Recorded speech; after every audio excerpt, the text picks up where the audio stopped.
kutatua ule mzozo uko hapo. Biwi la simanzi limetanda katika kijiji cha Mundulisia, kaunti ya Busia, baada ya mtu mmoja wa umri wa makamo kupatikana ameuawa baada ya kuripotiwa kupotea siku 10 zilizopita. Inasemekana marehemu alipotea akitoka na wenzake kwenye eneo la kuuza chang'aa. Kulingana na familia ya marehemu, mwili huo ulipatikana kwenye chemichemi ya maji katika kijiji cha Siteko ukiwa bila viungo kadhaa kama vile mkono, miguu na sehemu nyeti.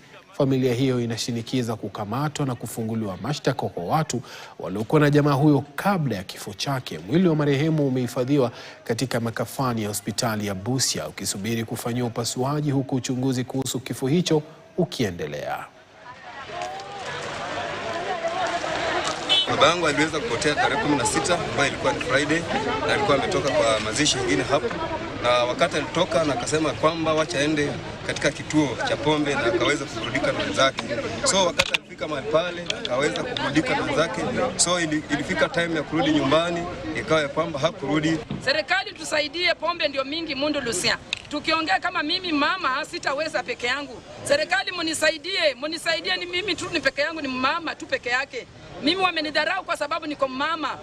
Serikali munisaidie, nimepoteza Gilbert. Jamii ya Ogek imeadhimisha miaka 8 tangu mahakama ya Afrika inayosimamia masuala ya haki za binadamu iliyo na makao yake jijini Arusha, Tanzania